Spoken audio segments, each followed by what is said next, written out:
Olá, aqui quem fala é o professor Kaique e na aula de hoje falaremos sobre, daremos início à análise combinatória.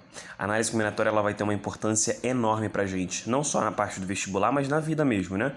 Talvez aqui nesse momento você vai conseguir visualizar situações do seu dia a dia em que você tem que fazer contagens, inevitavelmente. Então a gente fala aqui de número de partidas, seja de eventos esportivos ou não. A gente pode falar de frequências, né?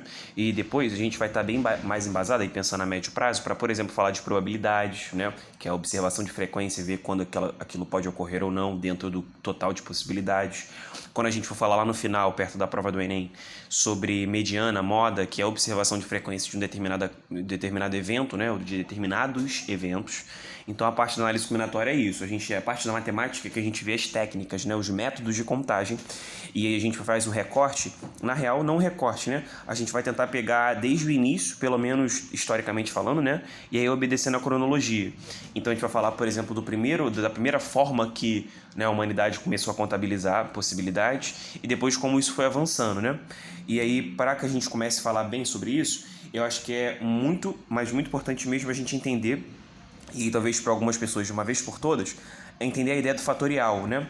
E que eu já adianto para vocês que é uma operação, mas assim, uma operação que tem as suas facilidades também, porque depois o método, né, o modus ali operandi, né, da coisa, é igual, na real, só que os números podem ser maiores ou não.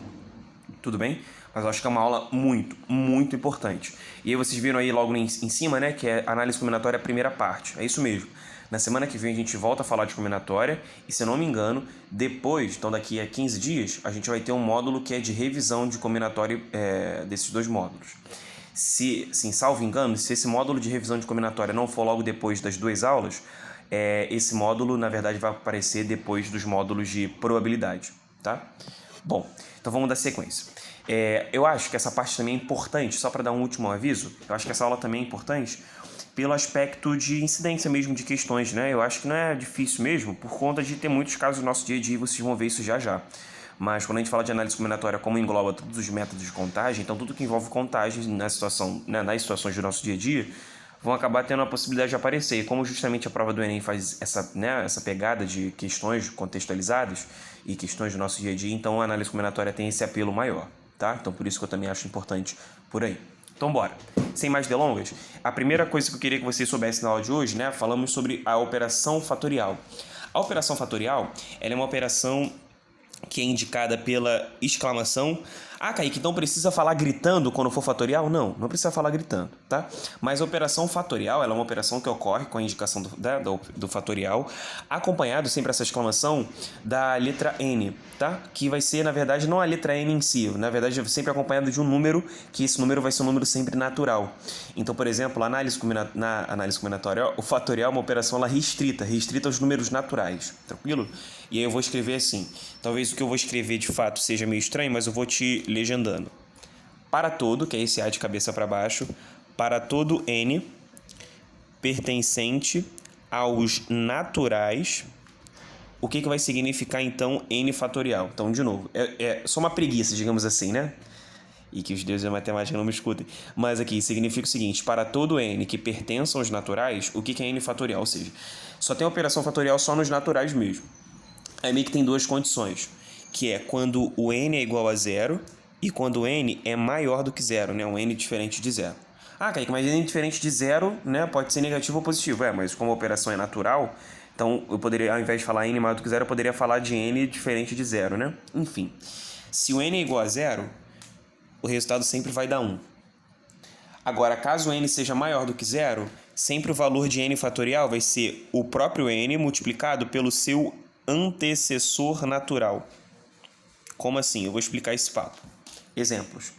Zero fatorial. Vamos conferir? Zero, ou seja, quem está acompanhando o fatorial? O n, né? O zero. O zero é igual a zero ou o zero é maior do que zero? Não, zero é igual a zero. Então, uma primeira coisa que a gente tem, que é uma... né, a galera às vezes fala que é uma definição, eu diria que é uma consequência da definição. Deixa eu focar o foco, fixar o foco. Mas eu diria que é uma consequência, que é assim. Zero fatorial é 1, por conta da definição. Agora, 1 fatorial vai acabar sendo 1 também, mas sabe por quê? Pelo seguinte, vamos lá. A conferência, 1 no lugar do n, né? 1.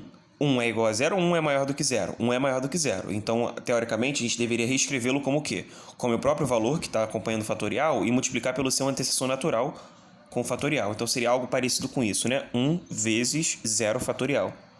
Agora, como 0 fatorial a gente sabe que é 1, e aí então 1 vezes 1 vai dar 1 mesmo. Tranquilo? Outro exemplo. 2. 2 fatorial. 2 fatorial é igual a 1, é igual a 0 ou maior do que 0? Maior do que 0. Então, teoricamente, ficaria assim, 2 vezes 1 fatorial. Como 2 vezes 1 fatorial e 1 fatorial é 1, 2 vezes 1, 2. Então, se você quiser, você pode gravar esses valores? Pode, porque eles não vão variar não, tá? A gente pode ter operações e tudo mais, mas enfim. Quer ver? Você consegue de cabeça falar quanto vale o 3 fatorial? O 3 fatorial, vou até fazer questão de escrever assim. Seria 3 vezes 2 fatorial, né? Que esse é um pouco maior, eu consigo falar um pouco mais. 3 vezes 2 fatorial. Ah, mas ainda tem a operação fatorial, ela não acabou. Se eu quisesse ainda assim continuar a operação fatorial, o que é o 2 fatorial? 3 vezes 2 vezes 1 fatorial. O que é 1 fatorial? 1, naquela definição. Aí você pode gravar assim. Ou de que o fatorial sempre é uma multiplicação que vai até aparecer o 1, porque 1 fatorial é 1 mesmo, é o elemento neutro da multiplicação. Ou você pode gravar que o fatorial é sempre uma multiplicação de, fazer um produtório em que sempre é decrescente, né? 3 fatorial, que eu aprendi que 3 fatorial é assim. 3 fatorial é fazer 3 vezes 2 vezes 1. 7 fatorial é 7 vezes 6 vezes 5 vezes 4, 3, 2, 1. Isso está errado? Não. Está completamente certo. É exatamente essa a consequência mesmo. Então aqui vai dar um 6, né? Você viu que quase errei. Beleza. E aí eu queria mostrar uma faceta, né, que os fatoriais podem proporcionar pra gente, que é justamente a divisão entre fatoriais.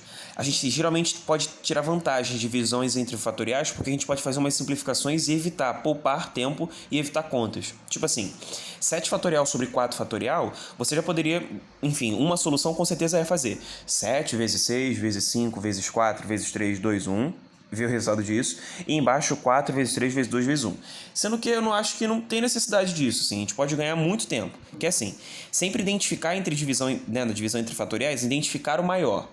E fazer, né, como o fatorial pode ser sempre a gente desmembrar, né, escrevendo sempre ele vezes o antecessor natural, até que, né, dê 1 no final, né, até que apareça 1.